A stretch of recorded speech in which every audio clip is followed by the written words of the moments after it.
Sûrement qu'à l'heure d'aujourd'hui, toi qui me regardes, tu t'entraînes à la salle de sport. Tu t'entraînes, tu t'es lancé enfin vers une transformation de toi-même. Mais malheureusement, tu n'as pas de résultat. Ça fait des mois, voire des années, que tu n'as pas de réels résultats dans ta vie. Tu aimerais savoir pourquoi. Est-ce que tu fais des erreurs? Est-ce que tu fais des choses qui t'empêchent véritablement de pouvoir progresser en salle de sport? C'est ce que tu verras dans cette vidéo. Mais avant de commencer, j'aimerais te parler un peu de moi, de mon histoire. Il faut que tu comprennes que de mon côté, j'ai commencé la musculation il y a environ 3 ans. Je faisais du football avant, du football à haut niveau, et je me suis lancé dans la musculation. Et j'ai fait à peu près toutes les erreurs que je vais t'énumérer dans cette vidéo. Donc j'ai à peu près l'expérience qu'il faut. J'ai tout fait. Véritablement tout fait. Mais lorsque j'ai commencé petit à petit à pouvoir prendre conscience des erreurs et pouvoir tout simplement corriger le tir, c'est là que généralement j'ai commencé à avoir des résultats qui commençaient à venir. Et ensuite j'ai explosé. Mon poids a explosé, ma forme a explosé. Et c'est à ce moment-là, généralement, où tu commences à comprendre que c'est vraiment sérieux. Mais avant cela, je faisais ces erreurs et j'étais quand même assez bloqué pendant plusieurs mois d'ailleurs, à mes débuts. Alors, bien entendu, j'avais quand même des résultats. Il faut pas abuser non plus. Lorsque tu commences la gym, lorsque tu commences à aller en salle de sport et que tu commences à aller avec intensité, avec constance, tu as quand même des résultats. Ok, on va pas se le cacher non plus. Mais c'était pas extraordinaire, c'était pas vraiment quelque chose de saillant. La première erreur qui ruine véritablement tes progrès en salle de sport, c'est de négliger la récupération. Il faut que tu comprennes que tes muscles, lorsque tu vas à la salle de sport, lorsque tu t'entraînes, tu casses tes fibres musculaires. Et pour qu'ils puissent justement être beaucoup plus volumineux, grâce justement à l'entraînement que tu auras fait, au poids que tu auras soulevé, il faut la récupération.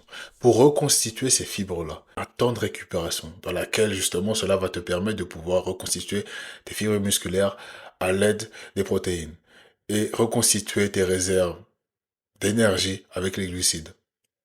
Mais si tu n'as pas justement ce temps de repos-là, si tu négliges, comme beaucoup de personnes négligent la récupération à l'heure d'aujourd'hui, tu te doutes bien que tu n'auras pas de résultats efficients dans ta vie, dans ta progression. Parce que ton corps à l'heure d'aujourd'hui a besoin de temps pour réparer ces micro-déchirures causées par l'entraînement. Et malheureusement, si tu fais que t'entraîner, tous les jours tu t'entraînes, et tu ne dors pas assez, tu ne récupères pas assez, ce qui va se passer, c'est que tu vas arriver justement au surentraînement, au fait de t'entraîner plus que tu devrais t'entraîner à la base. Ok? Et cela va entraîner la fatigue, forcément, la stagnation. Cela va entraîner par la suite, bien entendu, des blessures. Et en plus de cela, ton système nerveux sera moins efficace. Donc tu vas perdre en force, en concentration, etc. Et cela va se répertorier dans tous les domaines de ta vie. Donc je te conseille vivement, mon ami, à prendre au sérieux la récupération. Moi, de mon côté, dans mes débuts, j'ai eu de la chance parce que dans le football à haut niveau, forcément, j'ai été instruit bien rapidement sur l'importance de l'alimentation, le sommeil, etc. Donc c'était assez facile pour moi de pouvoir respecter ces choses-là. Mais je sais que ce n'est pas forcément le cas de tout le monde. Donc mon ami, je t'invite vivement à prendre la récupération, le repos au sérieux. Ce n'est pas une blague. Ok? Fais pas des nuits blanches où tous les jours tu dors 4 heures, etc. Si tu veux progresser en tout cas, je te déconseille de faire cela. Dors 7 à 9 heures par nuit et fais en sorte de pouvoir bien récupérer après chaque séance. C'est très important. La différence entre ceux qui ont des résultats et ceux qui n'ont jamais de résultats, c'est pas forcément sur le programme d'entraînement. Parce que beaucoup de personnes peuvent appliquer le même programme. Beaucoup de personnes ont le même programme d'ailleurs. C'est vrai.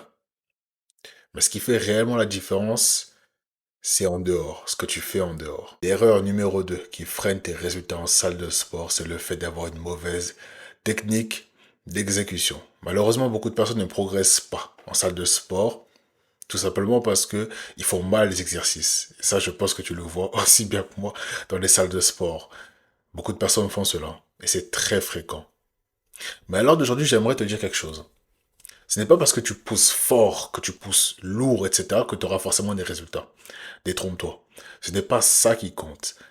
Ce n'est pas le poids, mais c'est la forme. Comment tu actives le muscle. Comment tu stimules le muscle en question.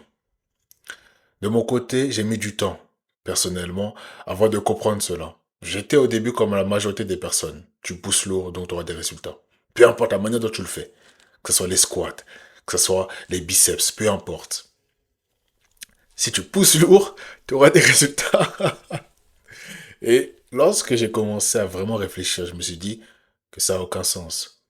Et c'est une personne qui était bien plus avancée que moi, qui était un bodybuilder dans la salle où j'étais avant, qui m'a conseillé là-dessus, qui m'a dit que ce n'est pas forcément le poids qui fait la différence, c'est la manière dont tu le fais, la manière dont tu actives, stimules les muscles. Et laisse-moi te dire que lorsque tu pars dans cette route-là, de soulever le plus haut possible, sans maîtriser la technique, ce que tu fais, c'est juste engager les mauvais muscles. Et plus tu vas pousser lourd, sans te protéger, et plus justement tu augmentes tes champs de blessures.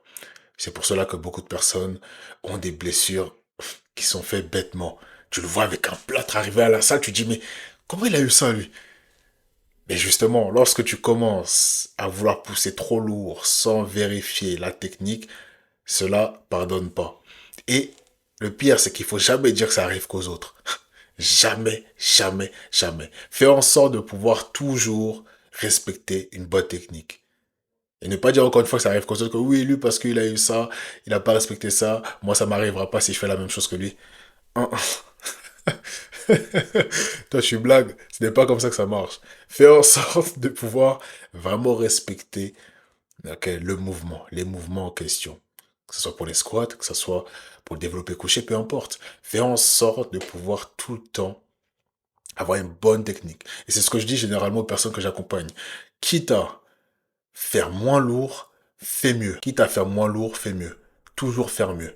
Ok? Toujours avoir une bonne exécution. Et par rapport au poids, tu auras justement l'occasion de pouvoir augmenter par la suite au fil des semaines, au fil des mois, justement avec la bonne exécution. C'est bien mieux que de pouvoir aller vite, mais au final mal faire les choses. La troisième erreur qui ruine tes progrès en salle de sport, c'est le fait de sous-estimer l'alimentation, la nutrition. C'est la même chose en réalité que le sommeil. Beaucoup de personnes négligent ces deux facteurs qui sont très importants et pensent que cela s'arrête justement qu'à la salle de sport. Donc si à l'heure d'aujourd'hui, tu es juste à la salle de sport, tu t'entraînes et que tu sors de la salle de sport, c'est terminé. Tout est fini. Tu peux profiter, tu peux te reposer. Beaucoup de personnes pensent cela. Et c'est pour ça que beaucoup de personnes n'ont pas de résultats à l'heure d'aujourd'hui. Il faut que tu comprennes que ton corps, c'est comme une voiture.